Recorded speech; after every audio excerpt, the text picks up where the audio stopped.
இரட்டை இலை சின்னம் விவகாரம் தொடர்பாக எடப்பாடி பழனிசாமி அணி தரப்பில் இந்திய தேர்தல் ஆணையத்தில் 73,611 பிரமாண பத்திரங்கள் தாக்கல் செய்யப்பட்டுள்ளது.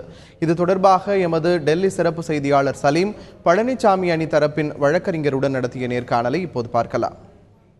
டெல்லியில் இந்திய தேர்தல் ஆணையத்தில் திரு எடப்பாடி பழனிசாமி அவர்களுடைய அணி சார்பாக அவர்களுடைய வழக்கறிஞர் திரு ராகேஷ் அவர்கள் பிரமாண பத்திரங்களை இந்திய தேர்தல் ஆணையத்தில் சமர்ப்பித்துக் கொண்டிருக்கிறார். அவரிடமே கேட்போம். சார், ஏற்கனவே எவ்வளவு இந்திய தேர்தல் ஆணையத்தில் ஒப்படைச்சிருக்கீங்க, இப்பொழுது எவ்வளவு கொண்டு வந்து ஒப்படைத்துக் கொண்டிருக்கிறீர்கள்?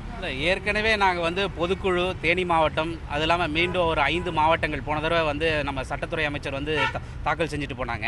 போன தடவை மட்டும் 83,626 பிரமாண பத்திரங்கள் இந்திய தேர்தல் ஆணையத்தில் தாக்கல் செய்யப்பட்டிருக்கிறது. மீண்டும் இந்த முறை ஒரு 6 மாவட்ட அதிமுகவுடைய 6 மாவட்ட பிரிவுகளிலிருந்து பெறப்பட்ட பிரமாண பத்திரங்கள் மொத்தம் 73,661 பிரமாண பத்திரங்கள் இன்று இந்திய தேர்தல் ஆணையத்திலே தாக்கல் செய்யப்படுகிறது. எங்கள் தரப்பிலிருந்து தாக்கல் செய்யப்படுகிறது. சார், திரு ஓ பன்னீர்செல்வம் அவர்களின் அணி சார்பாக ஏற்கனவே 1,68,000 தாக்கல் பண்ணியிருக்காங்க. இப்படி 2 பேரும் லட்சக்கணக்கில் தாக்கல் செய்து கொண்டிருந்தால் இந்திய தேர்தல் ஆணையம் எப்பொழுது இரட்டை இலை சின்னம் யாருக்கு என்ற முடிவை எடுக்கும்? இல்லை, கடந்த 20/4/2017 தேர்தல் ஆணையத்திடமிருந்து அவகாசம் பெறப்பட்டுள்ளது. அதாவது என்னன்னா, எங்களுடைய ஆவணங்களை தாக்கல் செய்யறதுக்கான அவகாசம் 16/6/2017 வரைக்கும் இந்திய தேர்தல் ஆணையம் எங்களுக்கும் வாதி தரப்புக்கும் அவகாசம் வழங்கப்பட்டிருக்கு. அந்த அவகாசத்திற்குள்ள நாங்கள் எங்கள் தரப்பிலிருந்து பெறப்படுகின்ற பிரமாண பத்திரங்கள் எல்லாம் ஆவணமாக தேர்தல் ஆணையத்தின் முன்னு தாக்கல் செய்யப்படுங்க.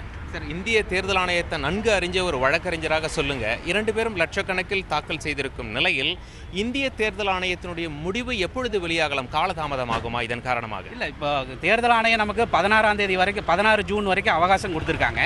இதுக்கப்புறம் இந்த வழக்கை விசாரணைக்கிறதுக்காக அவங்க ஒரு தேதியை நம்ம குறிப்பிட்டு தருவாங்க. உங்களுடைய தகவல்களுக்கு மிக்க நன்றி சார். டெல்லியிலிருந்து தந்தி செய்திகளுக்காக கேமரா பர்சன் பிரதீப் சௌஹானுடன் சலீம்.